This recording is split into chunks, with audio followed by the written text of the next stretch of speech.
So ito na guys, kabababa ko lang doon sa bus na sinasakyan ko. Andito na ako. Yan yung anino ko guys, so, yung dalawang balikat ko, may dalawang bitbit. Giapod na ako guys.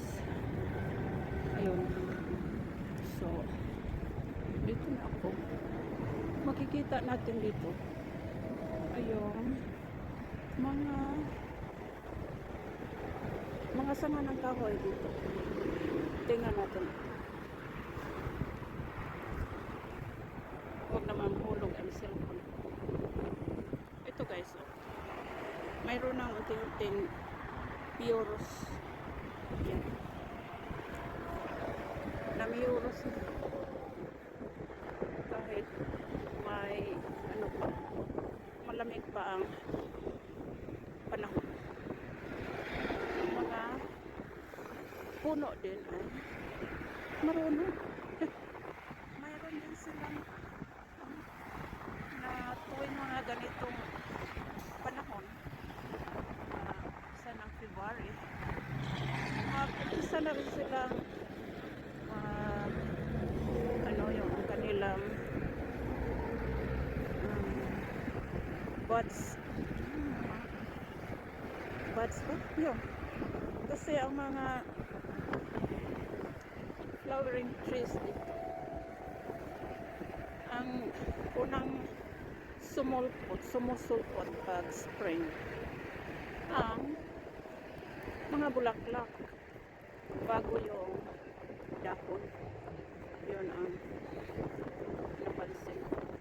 Ang mga bulaklak ang unang susulpot pag mag-spring bago yung dahon.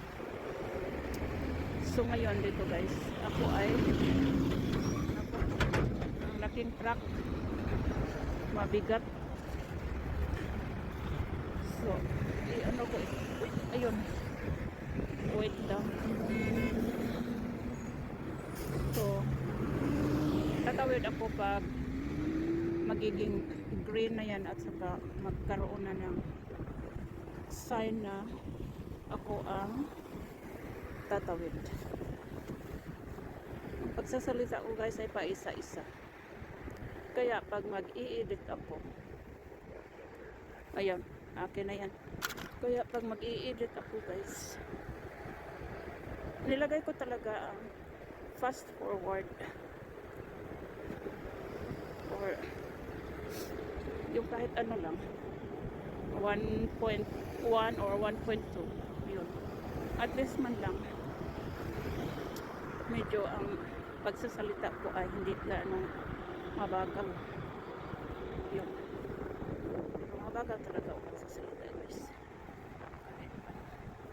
Iniisip ko pa kasi kung ano ang words na bibigkasin eh.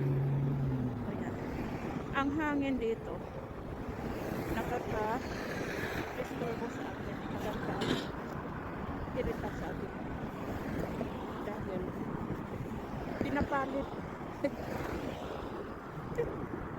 pinapalit niya guys ang hood ko. Kung hindi lang niya papalirin ang hood ko, ano sana yung hindi sana nakaka-disturbo sa akin pag sa salita, sa aking paglalakad, sa mga puting-ting ko sa kabilang kamay. Kasi ngayon pag hindi ko hahawakan yung food ko, mayroon namang string dapat na itali ko dapat para ma-stay siya, ma-stay ang food. Kaso lang maiksi. Sa susunod ano ko, i-set up ko bago ako lumabas. Yun. So ngayon maiksi siya na kailangan kong punitan sa kabila at kabila. Kung maabot ang kabila, kasi kung iano ko rin naman, kung itali ko maiksi para din namang matatakalan ko ang laki na, no? Huwag na akong bus, mga sasakyan. Ako ay tahimik na dumadaan dito. Kasi ang ano ko ngayon. Tapos, habang may gawa ang kabilang kamay ko, itong string naman na hinahawakan ko ayaw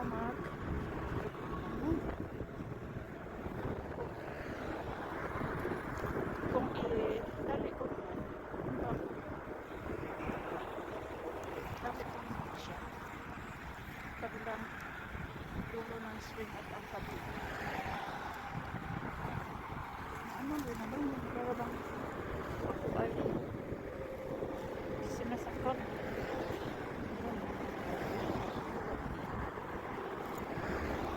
Trying hard nito para hindi ako. Sige na, ako ang paunahin eh. Sige. Ako ang ino paunahin. Right. Ang kanilang paunahin guys. Mga sasakyan dyan.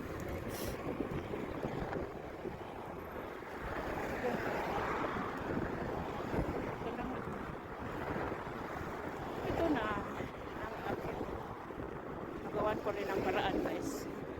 Nandito ako sa may talagang tabing-tabi dito kasi doon mahagip pa ako sa mga sasakyan, lalo na yung mga malalaking sasakyan.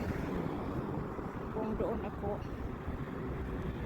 sa may tabi talaga yung doon yung mga sasakyan dumadaan, baka mahagip ako sa minsan ba yung mahaguros na sasakyan. Malakas din ang hangin yan. Minsan madadala ka sa hangin. Parang ganun.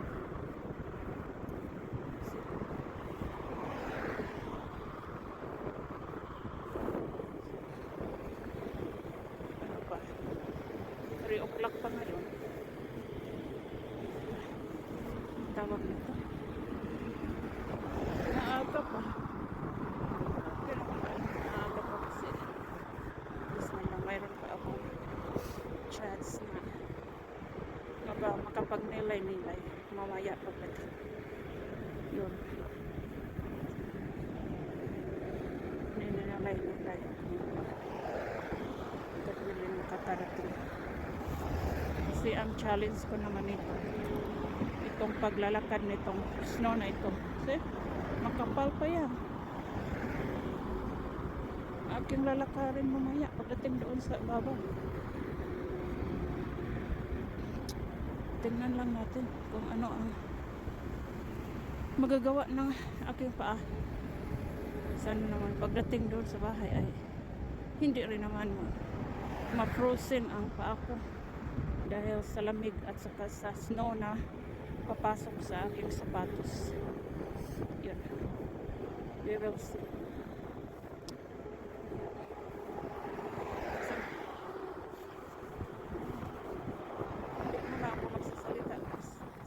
Hindi naman tungason nahihingal na rin,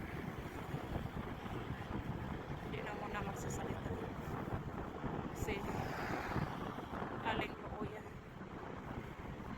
aling labihay looya